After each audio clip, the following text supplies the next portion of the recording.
नहीं, देखिए ये नैरेटिव बना रहे हैं और इंडियन इंटेलेक्चुअल हमें आपको बहुत सही तरीके से जवाब देना चाहिए।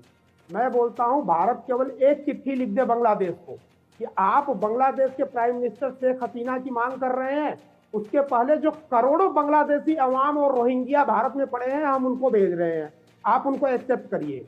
क्यों नहीं ये चीज बोला जा रहा है? भाई ईंट का जवाब पत्थर, बातें घुमा घुमा के जी ट्रीटी में ये है तो भारत को देना पड़ेगा। अरे वो elected government to elected government treaty थी।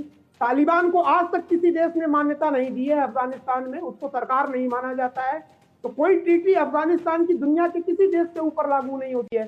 एक line government of India MEA ministry of external affair को लिख के भेजनी चाहिए कि प्राइम मिनिस्टर को तो आप मांग रहे हो, उसके पहले जो करोड़ों आपकी अवाम बांग्लादेशी यहाँ घुसपैठिया बन के रह रही हैं, मानवता के लिए, इंटरनेशनल पीस के लिए, उनको वापस मांगिए, हम भेजने के लिए तैयार हैं।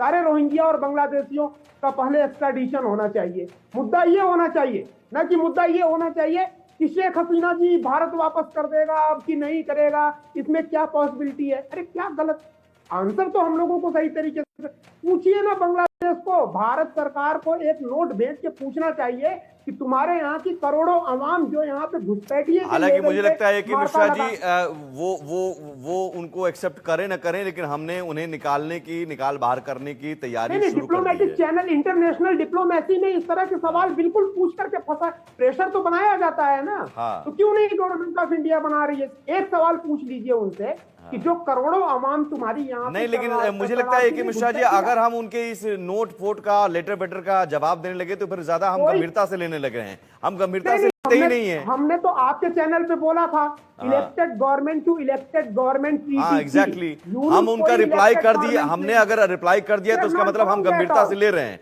हम रिप्लाई नहीं करेंगे। हाँ, कोई जरूरत, मैंने बोला था कि थूक करके कूड़े में फेंक देना चाहिए गवर्नमेंट ऑफ इंडिया को। बिल्कुल मतलब नहीं, तो हम रिप्लाई नहीं कर रहे हैं, खामोश हैं। वो अब नोट लिख रहे हैं, वो इसका मतलब ये है कि कट्टरपंथियों को खुश करने के लिए कर रहे हैं या फिर दुनिया को दिखाने के लिए, एक इशू डाइवर्ट करने के लिए कर रहे हैं। ठीक है सर, स्ट्रिक्ट एक्शन यही होगा कि चावल मांग लेंगे साहब, 50,000 टन हमें दे दो। हाँ, तो ये पाकिस्तान की राह पर, इसलिए मैं कह रहा हूं पाकिस्तान जिस तरह से बेशर्म, बेहया, तमाम जो शब्द आपने कहा, और भाई साहब भाग गए आपके अल्फाजों से। भाग ही जाते हैं साहब, देशद्रोही जो बंदे नेक नहीं है वो भाग जाते हैं। आप अल्फाज जो हैं वो अल्फाज अब कम पढ़ने लगे हैं पाकिस्तान के लिए। तो उसी तरह बांग्लादेश की हालत है। बांग्लादेश के लिए भी अब नए नए अल्फाज हमें और आपको ढूंढने पड़ेंगे कि किस तरह से बेशर्मी और बेहयाई पर उतर आया है बांग्लादेश। बहुत शुक्रिया निपुण आलम बयान साहब, बहुत शुक्रिया AK मिश्रा जी, बहुत शुक्रिया JK बंसल साहब इस चर्चा में जुड़ने के लिए। आगे बढ़ते हैं। साइबर अटैक की जद में जापान एयरलाइंस आ गया है। एक बड़ी खबर, साइबर अटैक